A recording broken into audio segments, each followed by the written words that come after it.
Yan pong surprise witness na yan, kaya siya tinawag na surprise witness, ay sapagkat tila si Senator Rodante Marcoleta lang ang nakakaalam na meron pong isang tao ang nagnais na lumabas at humarap sa pagdinig ng komite para siya ay magbigay ng pahayag tungkol sa kanya pong nalalaman sa anomalya dyan sa flood control projects. Yan. Bakit?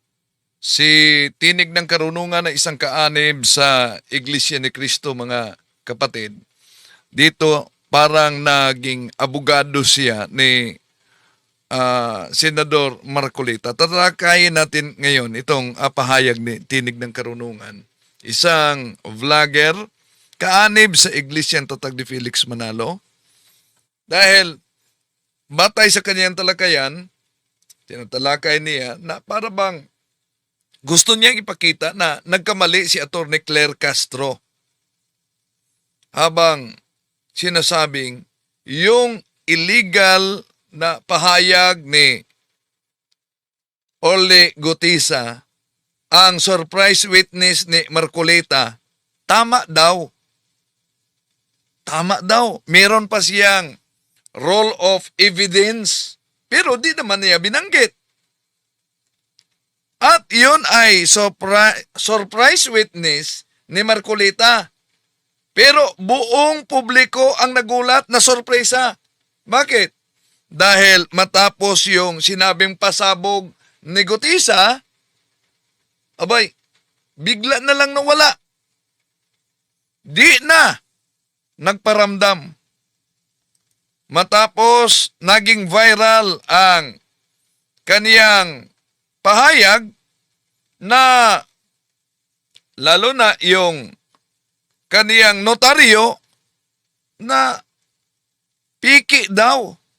At ito si Tinig ng Karunungan, si kaanib ng ANC, kaya ipinaglaban siya sa mga miyembro ng The Rebellers. Oh. Ito nga si Mr. Tampered, Sandali gumawa muna. nga Oh, yun ang reaksyon ni Tinig sa akin. O, ito sa mga The Rebellers. Malinaw na nakasaad na noong ika-325 ano Domini sa panahon ng Konsilyo ng Nicaea, umiiral na ang Santa Iglesia Apostolica Katolika Romana. Oh, ang tinutukoy doon, Talibong, yung buong pangalan. Di mo pala naiintindihan Bakit doon bang... O, tayo pa ang di nakaintindi daw para nitong mga miyembro ng INC. Tatalakayin natin ito, mga kapatid, dahil pinagtanggol niya si Marcoleta. Pero sablay ang resulta. Samahan niyo ako.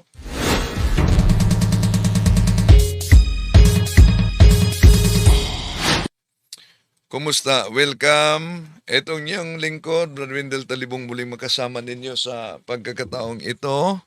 At sa lahat natin mga suking taga-subaybay, inaniyahan natin huwag kalimutang pindutin ang like sa ating live at huwag din kalimutang mag-subscribe kung bago ka lang at pindutin ang bell button para updated kayo, mag-comment at i-share ninyo. At sa lahat natin mga taga-subaybay, kung saan man kayo nanood ngayon sa ating live, inaniyahan natin huwag kalimutan na i-subscribe ninyo ang Factbusters PH. Congratulations, 1,000 na sila ngayon. At ang ating pangalawang channel, Pananampalataya at Katwiran, nasa link dito. At kung saan man kayo nakabase ngayon, lalo na sa iba't ibang bansa, paki-comment na lang kung saan kayo nagsubaybay para alam natin kung saan napaabot ang video, ang ating talakayang ito. Kumusta sa lahat na mga suking taga-subaybay? Sa pagkakataong ito, mga kapatid, tatalakayin natin, no?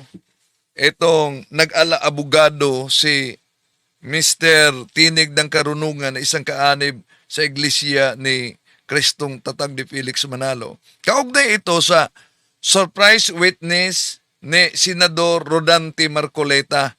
No, kung naalala ninyo, na si Senador Rodante Marcoleta ay naglabas ng surprise witness doon sa Senado. Itinuturo sa korupsyon si Martin Romualdez at si Saldico. Pero pumutok ang isyu na yung notaryo sa kaniyang affidavit ay piki daw. Pagkatapos, biglang nawala na si Gutesa, di ba? Yung surprise witness. Oh, nawala. Di na nakita. At dito, nag-ala-abogado si Tinig ng Karunungan kay Marcoleta. Nag-react siya kay Attorney Claire Castro na sabi niya, abogado yan, para bang gusto niyang ipahiwatig na kahit abogado, nagkamali pa. Oh. Pero bakit sablay? Ito isa-isahin natin mga kapatid. Kung sa legal na pag-usapan sablay, lalo na sa pananampalataya. Bakit? Isa-isahin natin ito, ha? Oo. Una, yung pahayag niya. Yan pong surprise witness na yan, kaya siya tinawag na surprise witness, ay sapagkat tila si Senator Rodante Marcoleta lang ang nakakaalam na meron pong isang tao ang nagnais na lumabas at humarap sa pagdinig ng komite para siya ay magbigay ng pahayag tungkol sa kanya pong nalalaman sa anomalya dyan sa flood control projects. Walang problema yung pagbabigay ng pahayag kaugnay sa nalalaman niya kung itong tinatawag na surprise witness ni Senador Rodante Marcoleta ay pinanindidigan talaga ang kanyang pahayag. Pero ang problema, pumutok yung isyu na ang kaniyang notaryo ay pike at bigla na lang naglaho na wala. Tandaan natin yung prinsipyo sa batas. A fruit of a poisonous tree cannot be accepted. Di ba? Okay, tuloy natin. Bakit po napakabigat ng taong ito mga So bakit daw umano na napakabigat ang taong ito o na surprise witness kung si Marcoleta lang ang nakakaalam? Alam ba ni Senador Marcoleta kung saan na nagtatago itong si Gutesa? Surprise witness. Kung si Marcoleta lang ang nakakaalam, nasaan na si Gutesa ngayon? Kung alam ni Marcoleta ang lahat, edi alam ba niya kung saan nagtago ngayon etong si Orle Gutesa? Bakit nawala? kabayan? Sapagkat siya lang ano naman daw? po. Bakit po napakabigat ng taong ito mga kabayan? Sapagkat siya lang naman po, maliban sa mga diskaya, ang natatanging testigo na talagang katapang-tapang na inilaglag. Yun. Bakit mabigat daw itong si Gutesa, surprise witness ni Marcoleta? No? Kung talagang mabigat itong surprise witness ni Marcoleta, asa na ngayon si Gutesa? Di ba? Kung alam lahat ni Marcoleta, edi alam ba niya kung saan nagtatago na ito si Gutesa? Sa mga tunay na biktima at sa mga taong may hawak na katotohanan. Alam no, hindi dapat tinatakbuhan ang hostesya. Hinaharap ito, di ba? Ang biglang pagkawala ni Mr. Orle Gutesa sa mismong oras na kailangan siya yung kanyang salaysay. Di ba? Na kailangan talaga sa Department of Justice, abay biglang nawala. Kaya, humihina yung kredibilidad ng kanyang aligasyon. Ba't nawala? Di na natuntun kahit ni Marcoleta. Kaya nga, ito'y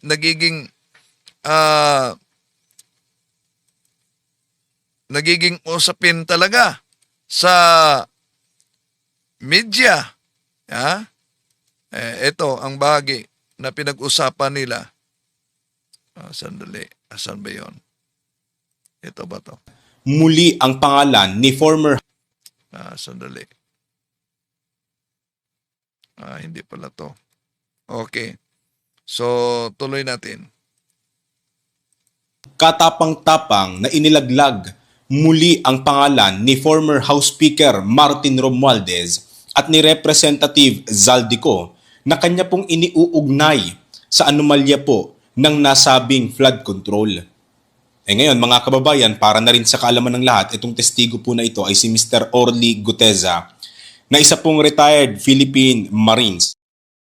Ngayon, asa na yung pinagmalaki ninyo at ni Senador Rodante Marcoleta na matapang, mabigat at pasabog.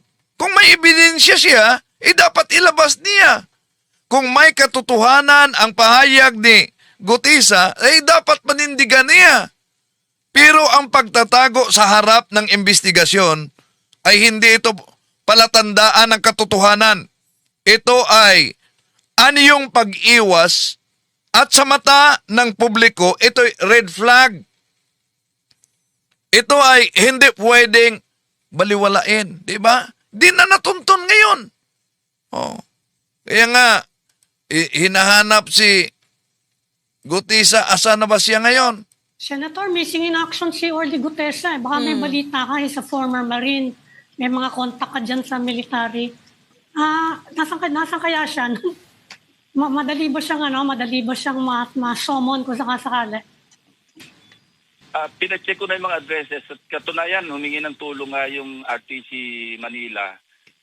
Doon sa address, pinadala namin sa kanila, pero ang sabi, wala na raw si Gutesa, hindi na doon nakatira. Yes. Ngayon, ang subpoena na ipapadala namin sa kanya, ay i-course namin through the office of Senator Marcoleta and or doon sa residence or office ni dating Congressman Mike Defensor.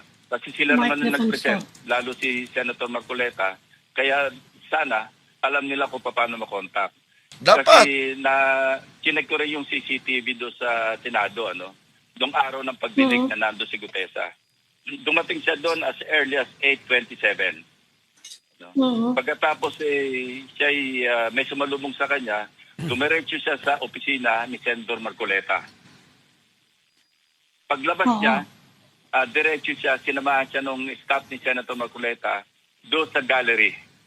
At nanatili siya doon habang kami nagkakaroon ng pagdinig. Pinababa siya mga bandang, I think, 10:27, tinawag siya, nanggaling siya doon sa gallery. At bumaba siya. So, ganong kalawak yung pakikipag-ugnayan ni Sergeant Gutesa kay Senator Marcoleta. Kasi maaga siyang dumating, pumasok sa opisina ni Senator Marcoleta. I think he stayed there for around... Sa press conference, nag-react dito si Senador Marcoleta. Bakit daw umano tinitingnan yung CCTV ni Senador Lacson? Natural na lamang, di ba?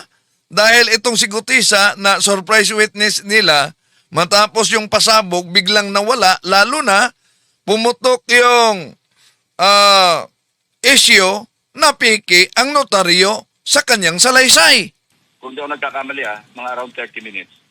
Pagkatapos lumabas at doon siya nanatili. Nakinig siya doon sa aming pagdinig habang hindi pa siya pinatawag. Pero nung dumating siya, Nanood nag-iisa at siya? Nag-iisa ba siya nung dumating siya? Parang may kasama siya. Hindi ko sigurado kung kasama niya, pero may kasabay siyang pumasok. What Kasi sabi ni Senator Marcoleta, nag-check siya sa hindi ground rin daw floor. niya alam kung nasan Pwede naman tayo humingi ng tulong doon sa mga kakilala namin, mga dating nasa serbisyo ng mga marine officers na baka sakali makatulong para lang maka-shed light, mas makapag-shed light doon sa kanyang sinumpang salaysay. Ngayon, kung hindi sa makita, i-appreciate na lang namin yung kanyang sinumpang salaysay on its face value, on its face, Kung ano yung face value ng kanyang sinumpang salaysay, yun ang magiging part ng record. At ulitin ko, valid yung kanyang sinumpang salaysay regardless of kung pinalsify niya yung notaryo, valid pa rin yun. Kasi aside from the affidavit, sinumpaan niya pa rin yun doon sa harap ng Blue Ribbon Committee. Yes, sir. What prompted you, Senator, to check the CCTV of the day that he showed up at the Senate? Ano po yung hinahanap niyo? Inaanap ko lang kung sino yung kasama. Kasi nga nawawala siya eh. Baka kakilala ko yung kasama niyang pumasok, matanong kung nasaan siya, saan pwede makontak. Yun lang nag-prompt sa akin. Kaya sabi ko, tingnan nyo nga kung sino yung kasama niya na pumasok Ayan, niya. nag-react si Senador Marcoleta. Bakit umano binusisi pa ang CCTV kaugnay kay Gutisa na biglang nawala na lang, no? Na ayon kay Tinig ng Karunungan, matapang si Gutisa. Kung talagang matapang si Gutisa, at totoo yung intensyon ni Mr. Gutisa sa paglantad, lalo na itinuturo niya sila si Congressman Saldico at si Congressman Martin Romualdez. Ang tanong, bakit bigla siyang nawala matapos yung pasabog niya sa Senado? Ano yun? Propaganda lang? O, ibig ba sabihin si Marcoleta ang nilapitan niya? Ibig ba sabihin, ginamit lang si Marcoleta para makahayag ng propaganda? So, ang tunay na matapang ay pinanindigan talaga, hindi one time na pasabog sa Senado. Dapat may mga ebidensya, ilabas at ipaglaban. Hindi lang magtatago at manahimik na lang na para bang biglang naglaho, di ba? Okay. So, nag-ala-abogado dito si Tinig ng Karunungan. Pakinggan natin. Kasi mga kakli ganito yan. Oh. Pag hindi yan notaryado, ano bang dahilan kung bakit kailangan magnotaryo? Yeah, sige. Kasi pag notaryado yan, ibig sabihin umapil kasi Si Atty. Claire Castro nag-react kaugnay sa napaulat na peke ang notaryo sa salaysay ni Gutisa. Yeah? Kaya nga, sabi ni Senador Marcoleta na busisihin din niya umano ang abogado kaugnay diyan. Oh. Pero, kumusta na kaya? Oh, so, dito, nag-react talaga si Atty. Claire Castro at nag-react din dito si Tinig ng Karunungan na isang kaanib sa iglesia at tayo nag-react din sa kanyang pahayag. isang notary public. Abogado At yan. pinatutuhanan mo yung statement mo dyan. So, kumbaga, pag notaryado na yan, because merong authority no, na nabigyan ang isang notary public na i-attest mo yung katotohanan. Shout out sa daw umano kay Muslim Islam at sa lahat ng mga nagsubaybay ngayon. Tuloy natin. Na siya ang gumawa at siya ang pumirma at naintindihan niya yung gawa niya. Wala problema doon. Alam Yun na ang namin yun. patutuhanan ng notaryo publiko. Oo nga, wala Na siya problema mismo doon. ang pumirma niyan. Naiintindihan niya kasi doon Sabi ni Tinig ng Karunungan, walang problema. Walang problema yon. Malaking problema. Bakit? Dahil napaulat, piki ang notaryo ni Gutisa. Di ba? Oh, yun ang malaking problema. Oh. Sa politika, lalo na sa isyo sa korupsyon, dapat hindi piniki ang notaryo. At hindi sapat ang ingay. Ang mahalaga, yung panindigan. Na pinanindigan talaga batay sa mga ebidensya. Kapag biglang naglaho yung nag-akusar, anong resulta? Ang credibility mismo ang unang nasisira. Apektado, pati na si Marcoleta na naglabas sa surprise witness dito. So, ang akusasyon na nagmukhang iskandalo. Bakit? Biglang nawala, di ba? Okay, tuloy natin ang kaniyang reaction dito. Sabi niya, abogado yan. Oh, yun ang reaksyon ni Tinig ng Karunugan. Binigyan niyang diin na abogado si Atty. Claire Castro. Totoo naman na abogado siya. Ngunit malinaw na hindi iyon ang pangunahing punto ng kanyang pahayag. Ang nais niyang ipahinawatig nitong si Tinig ng Karunungan ay mali yung pahayag mismo ni Atty. Claire Castro kaugnay sa isyu sa peking notaryo at salaysay ni Gutesa. Pakinggan natin. Parang sa jurat, sasabihin niya na naintindihan ng tao yung ginawa niya. I hereby, diba? Sworn and, ang tawag na, Grabe naman kayo. Tinig ng katarantaduhan. Okay, may nag-comment dito. Tuloy natin. sworn and, ano yun? Nakalimutan ko na. Subscribe and sworn to before me. Yan, subscribe and sworn to before me. Kaya ganyan, in the city of ganyan. Yan. Ibig sabihin, pinirmahan niya yan sa harapan ko. Walang problema doon. So kung pinirma niya, naiintindihan niya yan. Kasi tatanungin ng notary public, o taas mo yung kanang kamay mo. Naiintindihan mo ba itong sinulat mo? Ikaw ba pumirma dito? O pirmahan mo sa harapan ko to? Ikaw ba to? Amin na yung ID mo. Ayan yan, di ba? So kung sinabi ng lawyer, ng notary public na hindi siya ang nagnotaryo niyan, ay meron. Ang galing, May depekto. Talino yung ni statement attorney, no? niya. No, I mean, may depekto yung Yun, talino daw ni attorney, ano? Tingnan natin kung sino ang mas matalino dito. kanyang affidavit. Sige. May depekto. Di ba? So, ang depekto niyan is, pwede lang niya makonsider as private document. Kasi pag notaryado na yan, pwede na siyang consider as public document para pwede mo siya i-present. Di ba?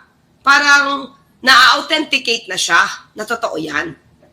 Private document yan. Tapos, ang dating pa is, ang liit na bagay, nasasabihin mo notaryado yan, umarap ka dito sa notaryado yan. Tapos yung tao palang pumirma dyan, hindi pala yan yung notary public, so fake yan. So sa maliit na bagay na nahulihan ka na namemeke ka, what more sa katotohanan doon sa sinabi mo? O, di ba? Yan ang katwiran ng isang abogado. Oh, yan. Yeah, napansin ninyo si Tinig ng Karunungan, mga kapatid. Yun ang yun daw umano ang katwiran ng isang abogado. Pakinggan natin ngayon ang katwiran ng hindi abogado. Sabi nitong si Mad Superman, akala ko hindi babasahin ni Brad Windel, pero totoo naman sinabi ko at hindi pinagsisihan. Yan. Tuloy natin. Ang reaksyon niya kay attorney. Yun daw umano ang pahayag ng isang abogado. Anong reaksyon naman ng hindi abogado? Abogado yan. Oh, abogado yan.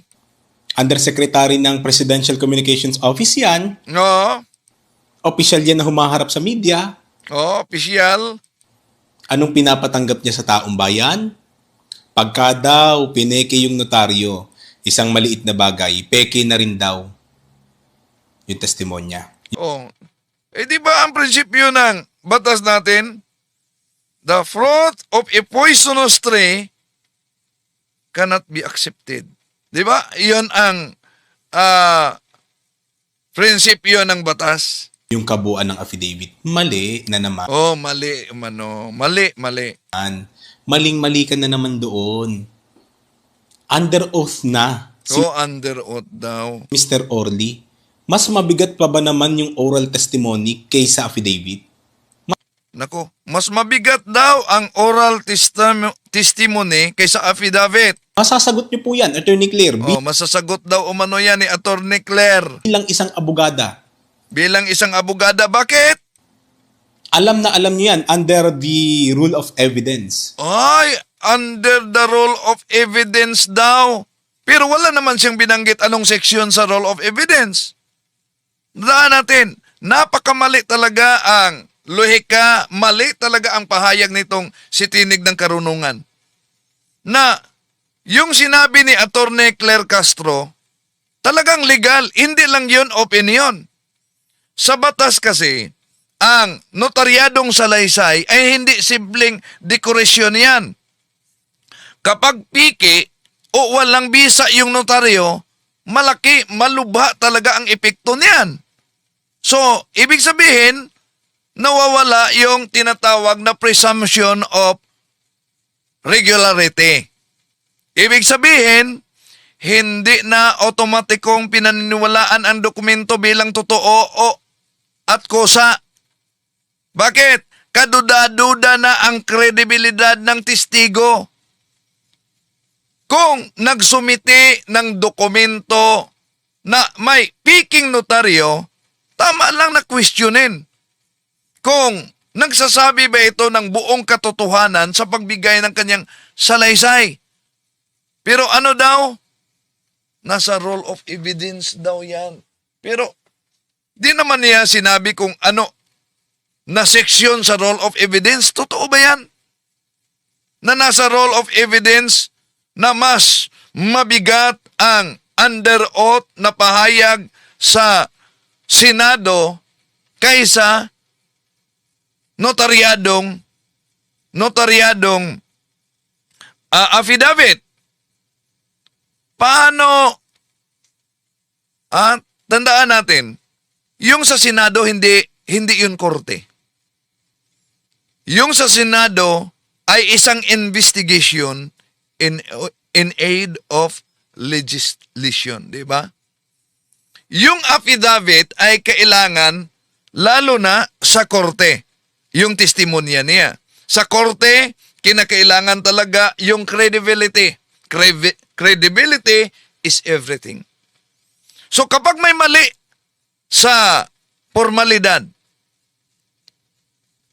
madadapuan na yan ng pagdududa.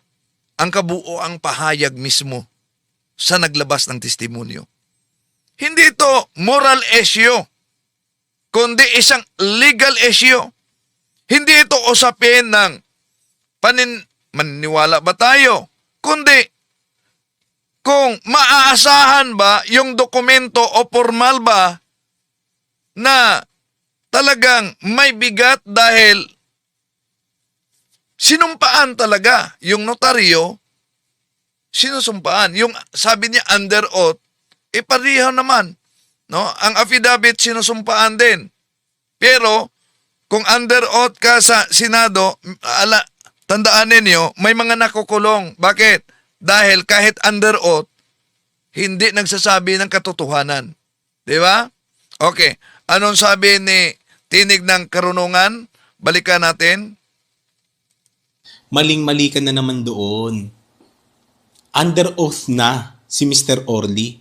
Mas mabigat pa ba naman yung oral testimony kaysa affidavit? Masasagot niyo po yan, Attorney Claire, bilang isang abogada. Alam na alam niyo yan under the rule of evidence. Alam na alam under the rule of evidence, may the rule of evidence pa siya pero di binanggit kung anong bahagi o anong seksyon sa rule of evidence. Bakit? Hindi tama yung pahayag ni Tinig ng Karunungan na mas mabigat yung under oath sa Senado kaysa notaryadong salaysay. Lalo na kung may mali o may kasinungalingan o piki yung notaryo. Di ba? Una, ang under oath sa Senado sa ating bansa ay paraan ng panunumpa. Hindi ito otomatikong patunay na totoo na yung lahat na sinasabi niya. Bakit? Dahil dami ngang mga under oath sa Senado na kulong dahil hindi nagsasabi ng katotohanan. So kung mapatunayan na may sadyang pagsisinungaling, maaari siyang managot sa kanyang mga pahayag o kaya'y perjury, di ba? Kahit sa Senado pa ito ginawa, pwede siyang contempt. Di ba? So, kapag napatunayan talagang piki yung notaryo, ibig sabihin may pandaraya, mananagot ang nagnotaryo, ang lumagda. Kaya mali ang pagmamaliit bilang walang bigat yung notaryo. Walang otomatikong mas mabigat batay sa kung saan na lugar ginawa yung panunumpa. Ang bigat ay batay talaga sa ebidensya at batay sa salaysay. Dahil nangangailangan ito ng katotohanan at yung consistency sa pahayag. Lalo na yung mga suportang ebidensya, dokumento, testigo, record, personal knowledge, di ba? Lalo na si Gutesa ang nagturo nitong si Saldico, nagturo nitong si Martin Romualdez. So, ibig sabihin, kung nanindigan siya, meron siyang personal knowledge, pero biglang nawala. Biglang nagwala. Kaya, hindi pwede na sa hukuman ay makabatay lamang sa opinion, plataforma, at yung propaganda, di ba? Yung sabi nitong si Tinig ng Karunungan, pero dinilit na niya ang videong ito. Alam nyo, deleted niya ang videong ito. Okay. Tuloy natin. Memeki ka. What more sa katotohanan doon sa sinabi mo? O, di ba? Yan ang katwiran ng isang abogado. Abogado yan, undersecretary ng Presidential Communications Office yan, official yan na humaharap sa media. Anong pinapatanggap niya sa taong bayan? Pagka daw pineke yung notaryo, isang maliit na bagay, peke na rin daw yung testimonya, yung kabuuan ng affidavit. Mali na naman. Maling-mali ka na naman doon. Under oath na si Mr. Orly. Mas mabigat pa ba naman yung oral testimony kaysa affidavit? Masasagot niyo po yan, Attorney Claire, bilang isang abogada. Alam na alam niyo yan, under the rule of evidence. Mas mabigat ang oral testimony na pinasumpaan mo kaysa sa affidavit mo. Yan. Tandaan natin, gumagamit pa siya ng role of evidence. Mas mabigat daw ang oral testimony kaysa notaryadong salaysay. Piking notaryadong salaysay. Ayon, saan? Sa role of evidence. Mali at misleading na pahayag yan. Hindi otomatikong mas mabigat yung oral testimony. Sa role of evidence, parehong admissible yung oral testimony at affidavit kung notarized ito. Dahil sinusumpaan din ang affidavit. Ang tanong ay ang credibility at ang bigat, hindi kung anong klase ng ebidensya, di ba? Ang notaryadong salaysay ay may presumption of regularity. Kapag notaryo, ipinalagay ito ng batas na voluntaryong ginawa. Ibig sabihin, sinumpaan sa harap ng notaryo. At totoo hanggang mapabulaanan. Hindi basta-basta. Hindi basta-basta ang mga salita. Di ba? Dahil sinumpaan. So, maling gamitin yung sinabing role of evidence bilang palusot. Dahil wala namang probisyon sa rules of court na nagsasabing mas mabigat yung oral testimony kaysa notaryadong salaysay. Kung may ganoon na claim, dapat ipakita niya yung eksaktong seksyon at role. Kung wala, abay, opinion lang yon. Hindi yon nakabatay sa batas. Kung igiit nitong si Tinig ng Karunungan na isang kaanib ng ANC, mga kapatid, na ayon daw sa role of evidence na mas mabigat ang timbang ng under oath kaysa salaysay na notaryadong pahayag, bakit hindi niya malinaw tinutukoy kung ano na role at seksyon at saan ito matatagpuan? Sa batas, hindi sapat yung pangkalahatang pahayag. Ang sino mang nagsabing ayon sa role of evidence ay may obligasyong tukuyin, mga kapatid, ang eksaktong probisyon sa role at sa seksyon at sa role upang mapatunayan na hindi haka-haka yung pahayag ni Tinig ng Karunungan o sariling interpretasyon lamang yung kaniyang pahayag. Kung walang matukoy na tiyak na seksyon, malinaw na opinion lamang niya yan at hindi iyon batas. Ituloy natin siya. Meron pang pahayag siya. Sapagkat yung affidavit, pwedeng-pwede pong dayain yon. Sapagkat yun ay ginagawa, inihahanda sa labas po ng open court o ng halimbawa Senate Blue Ribbon Committee. Pwedeng-pwedeng baliin yon. At hindi pwedeng i-cross-examination o pagtatanungin yung affidavit, kundi wala lang, ipasa mo lang. Pwede mong, pakipasa nga ito, pakipresent, pakibasa. Pwedeng ganun lang. Ganun lang siya kababaw. Kung ganun lang daw umano sa kababaw, ang sinumpaan, lalo na ang, dyan sa affidavit, no, lalo na pag hindi peke ang notaryo, diyan dadaan ang cross-examination sa korte. Tandaan natin, ang Senado, hindi yan korte. At maling ipagpalagay talaga na mas mabigat yung pahayag sa Senado kaysa affidavit dahil una, sabi niya, ginawa ang affidavit sa labas.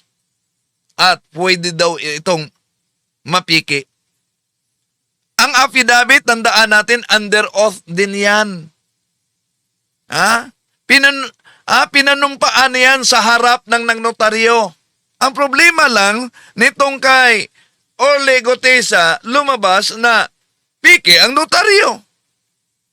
So, ang pagsisinungaling sa sinumpaang affidavit ay pwedeng kasuhan ng perjury. Congratulations kay Father Winston Cabading. No? Dahil yung kasong perjury ay na-dismiss na. No?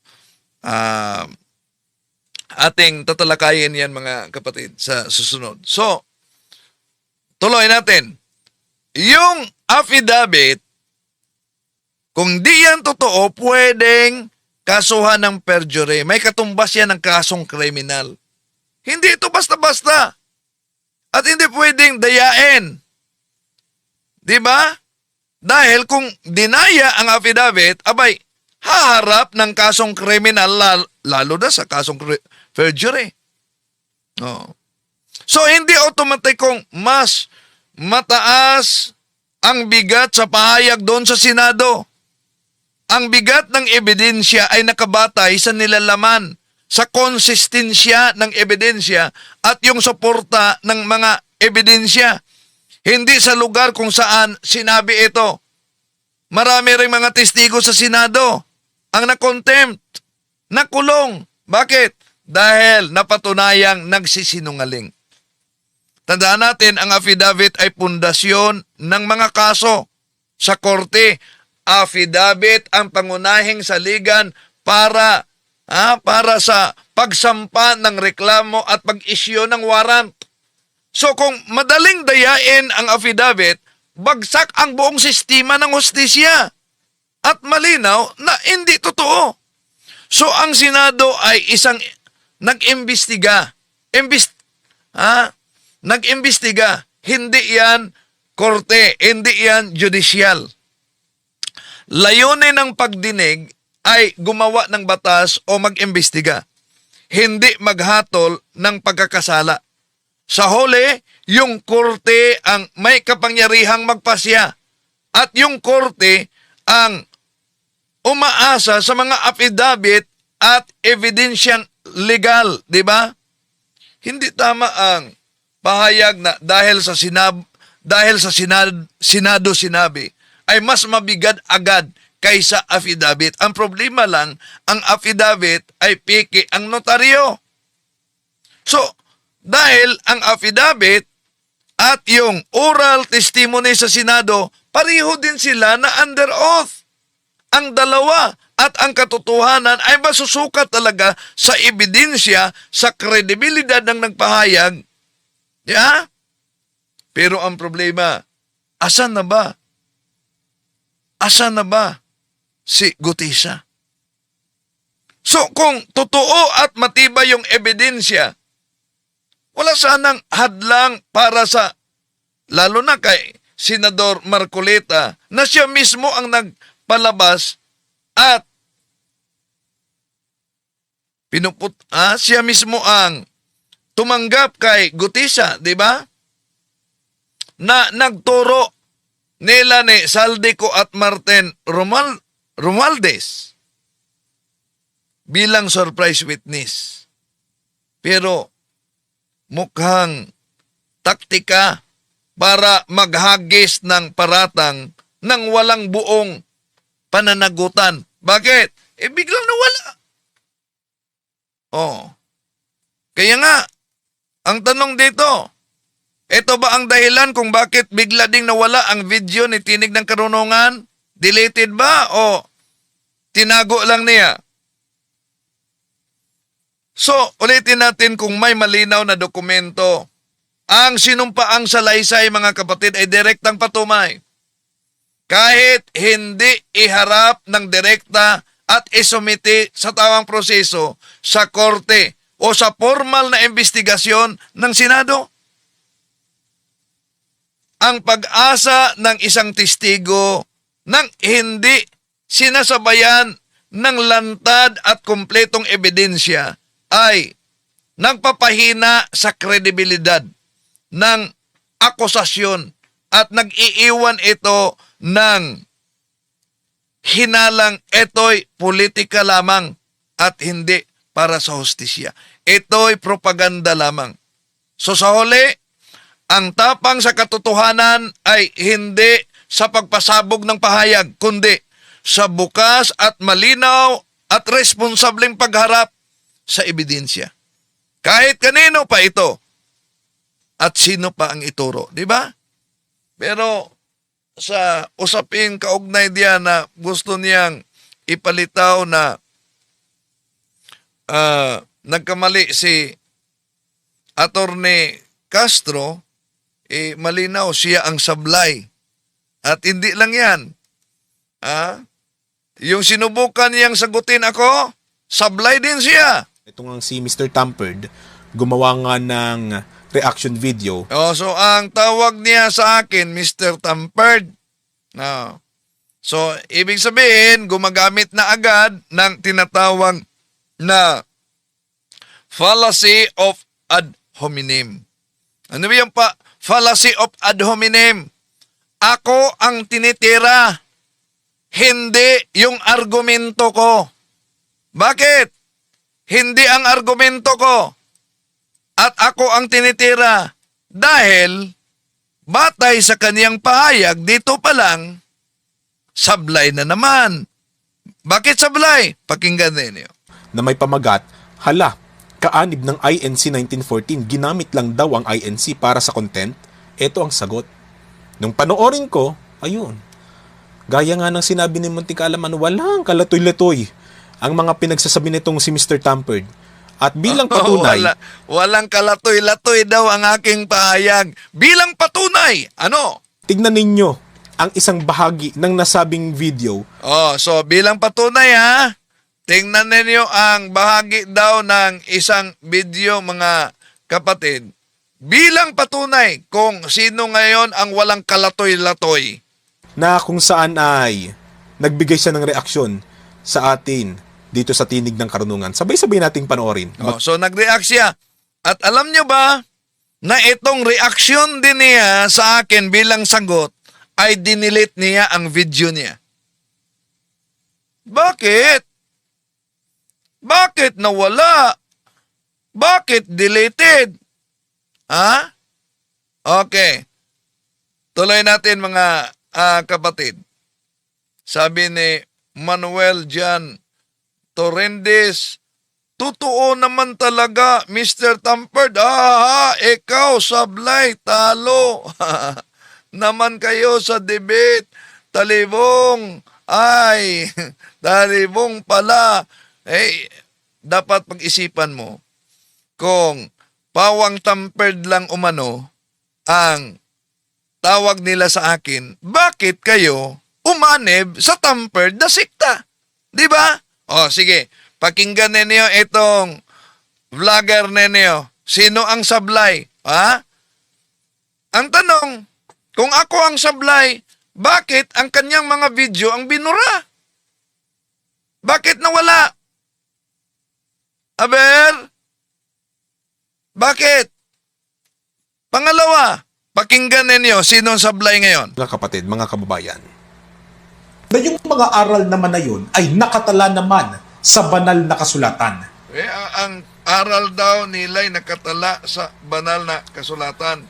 Halimbawa, kung ang aral ninyo ay nakatala sa banal na kasulatan, patawa-tawa pa siya dito. Ang pinuno ninyo ay tinatawag na executive minister. Tignan nyo ha. Saan mabasa sa Biblia na ang pinuno ay tatawaging executive minister? Yan. Patawa-tawa na lang dahil di yan mabasa sa Biblia. Di ba? Dahil ang gusto niya letra por letra. Pagkatapos, meron kayong division minister. Division Dahil, minister. hinahanap nila. Patawa-tawa pa siya, kaugnay sa division minister. Iwan ko ba kung alam niya ito na meron sila sa hierarchy nila division minister, pero dito sabi niya, ang salitang papa sa Saan mo naman nakuha yan? Saan ko daw nakuha ang division minister? Saan mo nakuha yung division Ibalik minister? natin sa kanila. Yung division minister, saan mabasa sa Biblia ang salitang division minister? Kung sinasabi nila na nakatala talaga. Si Felix Manalo, anghel. May mabasa ba sa Biblia na anghel si Felix Manalo? May ganun. May ganun, no? May ganun. Ang una ko naman tanong, saan mo naman napulot yung terminong division minister? So, yun ang unang tanong niya. Saan daw napulot ang terminong division minister? Ulitin natin. Iglesia ito. Ang una ko naman tanong, saan mo naman napulot yung terminong division minister? Sige, sagutin kita. Tingnan yung Pasugo Magazine ninyo. Pasugo Magazine, Agosto 1977, page 5. Who composed the Economic Council of the Church of Christ? Article 3. The Church Council, Section 1. The Church Council shall be composed of the executive minister as presiding officer, general evangelist, division ministers. Di ba nabasa ito? Division ministers. Pagkatapos patawa-tawa pa siya, saan mo naman nakuha Si yan? Mr. Tamper. Eto, ibalik natin. Kung hindi ba naman talagang kulang ang kaalaman itong si Mr. Tampered, wala naman tayong ganung tuntunin lahat ng aral natin. So, nadali nakatala talaga. Si Felix Manalo, anghel. May mabasa ba sa Biblia na anghel si Felix Manalo? May ganun. May ganun, ha? Ang una ko naman tanong, saan mo naman napulot yung terminong division minister? Kaya di kayo magtaka kung bakit ang bidyong ito ay deleted sa kanyang channel. Ito, saan daw mabasa, saan napulot? Ito, Pasugo Magazine, 1977, page 5. May mabasa bang division ministers diyan? Wala. Meron. Ngayon, Iglesia ni Kristong kay Manalo, kaanib si tinig ng karunungan. Kung sinabi niyang walang division minister sila, maling-mali yung pahayag niya. May tinig. Iwan ko lang ang karunungan. Na wala daw umano silang division minister sa INC. Ang napakalinaw sa Pasugo Magazine, Agosto 1977, page 5. Sino ngayon ang sablay? So kung totoo ang kanyang pahayag, di ba? Bakit malinaw sa dokumento sa mismong opisyal na publikasyon ng Iglesia ni Kristong kay Felix Manalo ang posisyon ng Division Minister. Nasa Pasugo, Agosto 1977, Pahina 5, tahasang binanggit. Ipinakita na bahagi sa hierarchy noon ng pamamahala sa Iglesyang Tatag ni Felix Manalo. Yung Division Minister. Ibig sabihin, hindi haka-haka ang pahayag ko, hindi imbento, kundi nasa kanilang Pasugo Magazine, Agosto 1977, page 5. So, kung hindi alam ni Tinig ng Karunungan ang nakasulat sa kanilang Pasugo Magazine, dalawa lang ang posibleng konklusyon. Una, hindi niya binasa ang sariling opisyal na publikasyon ng INC. O, alam niya, pero pinili niyang itanggi para hindi mabutas ang pahayag ang kanyang argumento. Alin ang ating paniniwalaan? Yun mismong di mabagong katotohanan na nakasulat sa Pasugo Magazine, Agosto 1977, page 5, o yung sinabi ni Tinig ng Karunungan na wala daw umanong division minister. Kaya dito pa lang, bagsak na. Di ba? Okay. So, na itong ating pagtalakay ay magiging gabay sa ating mga kapatid na naghanap ng katotohanan. Dito, nag-react tayo. Pero itong video na ito, deleted na. Kahit na yung kanyang pagsagot sa akin, deleted na. Dinilit na niya. Kaya ang tanong, para sa INC na pumasok dito na sabi niya, ako daw umano ang sablay. Yung pag-delete ba sa mga video, hindi ba yan palatandaan na sumablay na? Maraming salamat sa inyong pagsubaybay. Hanggang sa muli, ito inyong lingkod, Brad Wendell Talibong.